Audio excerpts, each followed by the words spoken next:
కర్కాటక రాశి వారికి ఈ వారం ఉద్యోగరీత్యా వ్యాపారరీత్యా బాగున్నా ఆరోగ్యరీత్యా కొంచెం జాగ్రత్తలు తీసుకోవాలి. అష్టమంలో రాహు వీరికి అంత అనుకూలంగా లేదు. ద్వితీయంలో రవికేతువులు. ఇటు కుటుంబపరంగా, అటు వివాహపరంగా, అటు ఆరోగ్యపరంగా కొన్ని చికాకులు అనేవి ఏర్పడతాయి.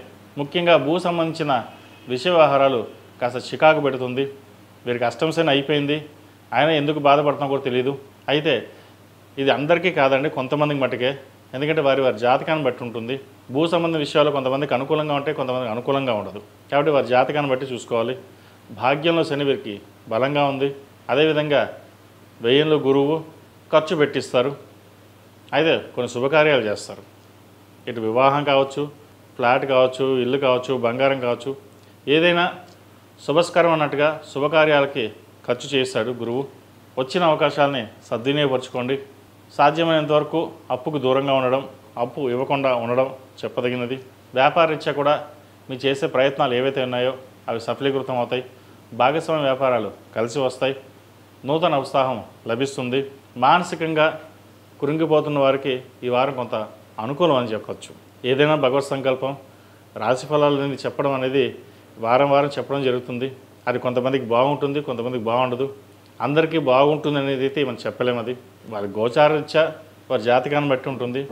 గోచారం 30% అయితే మిగతా 60% వారి జాతకాన్ని బట్టి ఉంటుంది. వచ్చిన అవకాశాలను సద్వినియోగపరచుకోండి, మంచి ఫలితాలు ఉంటాయి. అదేవిధంగా కొత్త ప్రాజెక్టు ప్రారంభించాలని చూస్తారు. రియల్ ఎస్టేట్ రంగంలో ఉన్న వారికి, కన్స్ట్రక్షన్ ఫీల్డ్లో ఉన్న వారికి చాలా అనుకూలంగా ఉంది. సాఫ్ట్వేర్ రంగం వారికి కాస్త ఇబ్బందికరంగా ఉంటుంది. సహోదరుల మధ్య విభేదాలు రాకుండా చూసుకోవాలి. సంతానపరంగా అనుకూలంగా ఉంటుంది. స్థిరాస్తులు కొనుగోలు చేస్తారు. మీరు కొన్న స్థిరాస్తుల విలువ పెరుగుతుంది. అన్నీ ఉన్నా ఏదో ఒక తెలియని మనోవేదన ఏర్పడుతుంది. సుబ్రహ్మణ్య స్వామికి అభిషేకం చేయడం, సుబ్రహ్మణ్య పాశుపత హోమం చేయించుకోవడం చెప్పదగిన సూచన. ఈ రాశిలో జన్మించిన విద్యార్థులకు చక్కటి అవకాశాలు కలిసి వస్తాయి. స్కాలర్షిప్ లభిస్తుంది. విదేశాలు వెళ్ళాలనుకునే వారికి మంచి ప్రయత్నాలు ప్రారంభించవచ్చు. అష్టమంలో రాహు, భాగ్యంలో శని. మీరు ఏదైతే కోరుకుంటారో అది ఈ వారికి నెరవేరుతుంది. స్కాలర్షిప్స్ కావచ్చు, ప్రభుత్వ సంబంధమైన ఉద్యోగ అవకాశాలు కావచ్చు, విదేశాలకు సంబంధించిన H1B కావచ్చు, ఇవన్నీ వచ్చే అవకాశాలు గోచరిస్తుంది. అయితే విదేశాల్లో ఉన్నవారికి గ్రీన్ కార్డు కోసం ప్రయత్నిస్తున్న వారికి కాస్త ఆలస్యం అవుతుంది. డాక్యుమెంటేషన్ సరిగ్గా లేకపోవడమో లేదా ఉద్యోగంలో ఇబ్బంది రావడమో ఇటువంటివి జరుగుతుంటాయి. వాటి విషయంలో జాగ్రత్త తీసుకోండి. ఈ రాశిలో జన్మించిన స్త్రీలకు వృత్తి ఉద్యోగాల పరంగా, వ్యాపార పరంగా బాగుంటుంది. ముఖ్యంగా సంతాన అభివృద్ధి బాగుంది. సంతానానికి సంబంధించిన విషయ వ్యవహారాలు సానుకూలంగా ఉన్నాయి. ప్రభుత్వ సంబంధించిన ఉద్యోగం కావచ్చు, అదేవిధంగా వివాహ సంబంధించిన విషయ వ్యవహారాలు సానుకూలంగా ఉంటుంది. ఖర్చు ఎంతైనా పర్వాలేదు. అమ్మాయికి కానీ అబ్బాయి కానీ మంచి సంబంధం చూసి వివాహం చేయాలని నిశ్చయించుకుంటారు.